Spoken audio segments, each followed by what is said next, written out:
Terima kasih Yang Berhormat Sibuti. Sekarang saya jemput Yang Berhormat Bakri. Terima kasih Datuk Speaker. Datuk Speaker, saya telah tunggu 7 bulan untuk dapat 5 minit. Kalau boleh saya habiskan ucapan dan pertanyaan dulu. Lepas tu baru membenarkan pencerahan. Terus ringkaskan. Yeah. So I go straight to the point. Saya ada beberapa pertanyaan kepada kerajaan. Yang pertama, saya ingin tahu kenapa kerajaan negeri dan juga sektor swasta perlu bayar untuk mendapatkan vaksin sedangkan 5 bilion telah pun diperuntukkan untuk PIK.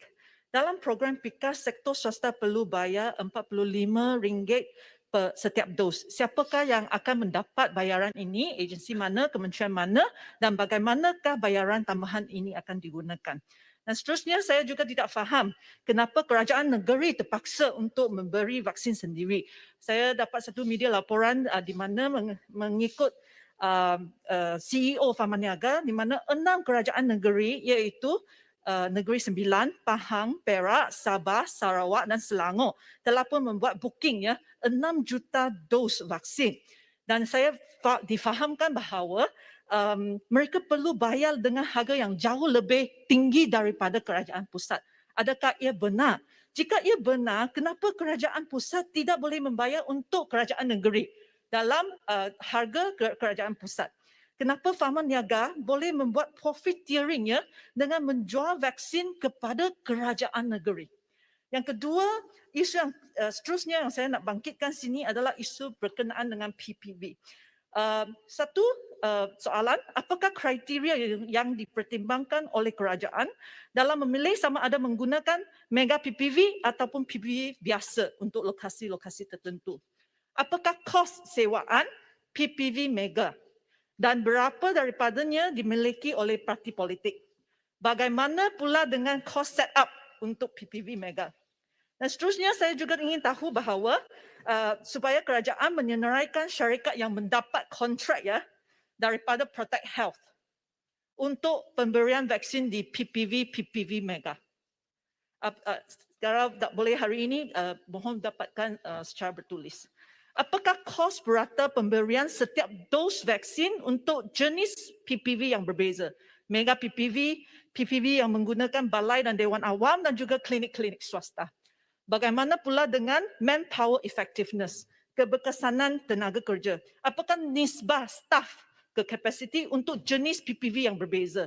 Saya telah membuat satu perbandingan yang rough lah guna tenaga di antara IDCC Mega PPV dengan PPV biasa di Dewan Maharani Muar dan Dewan Jubli Intan di Muar, tempat di mana rakyat Bakri dapat suntikan vaksin. Di IDCC, 6,000 kapasiti, 453 staf. Nisbah ialah 1 staf kepada 13 penerima. Tetapi PPV biasa, nisbah adalah 1 kepada 18 untuk Dewan Maharani dan 1 kepada 25 untuk Dewan Jubli Intan.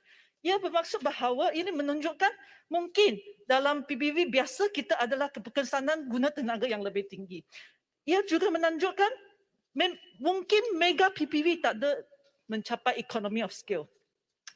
Sememangnya maybe this is individual case dengan izin Oleh itu saya nak meminta menteri untuk memberi maklumat secara terperinci apakah keberkesanan mengikut jenis PPV yang berbeza dari segi kos dan juga tenaga kerja.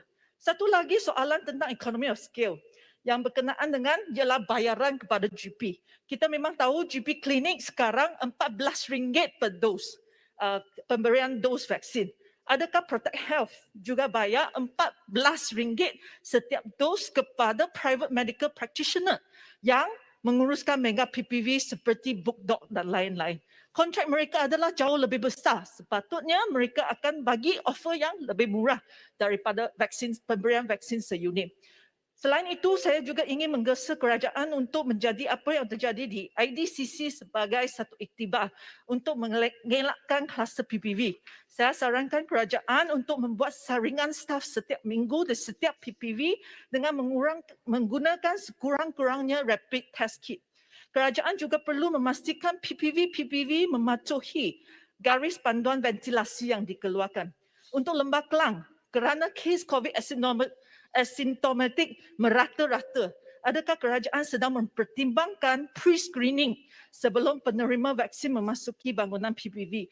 Ini adalah sangat penting untuk memastikan mereka yang tidak membawa virus ke PPV. Seterusnya, Tuan Speaker, saya juga nak membangkitkan sikit dengan kadar vaksinasi. Memang saya nak ucapkan tahniah kerana kerajaan telah mencecah lebih daripada 500,000 dos sehari.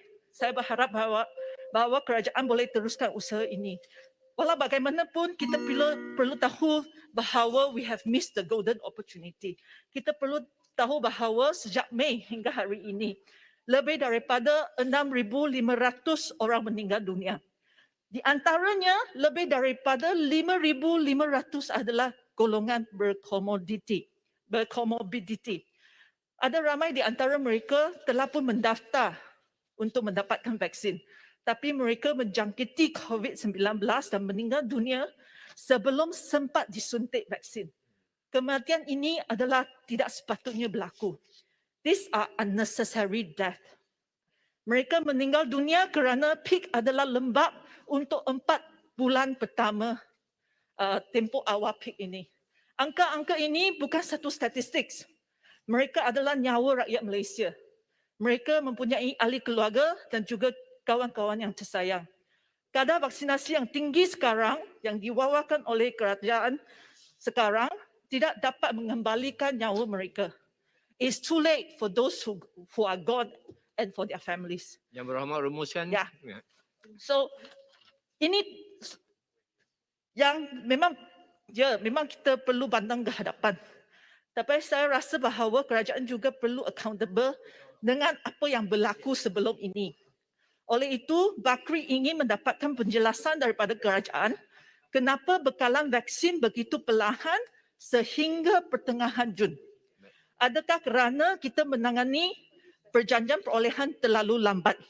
Banyak negara telah membuat perolehan pada pertengahan tahun 2020. Tetapi Malaysia hanya menandatangani perjanjian perolehan pertama pada hujung tahun 2020. Kalau kita beli McDonald, kenalah ikut barisan. Kalau orang order dulu, mereka dapat dulu.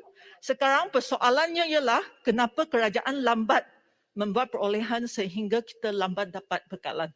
Dan kenapa Malaysia lambat dalam meluluskan kegunaan vaksin yang berbeza dan hadkan portfolio vaksinasi kita kepada 3 pilihan saja, AstraZeneca, Pfizer dan Sinovac untuk selama setengah tahun. Dan hanya beberapa minggu ini kerajaan meluluskan vaksin yang berjenama lain. Itu sahaja pertanyaan saya. Terima kasih Yang Berhormat Bakri. Sekarang saya jemput Yang Berhormat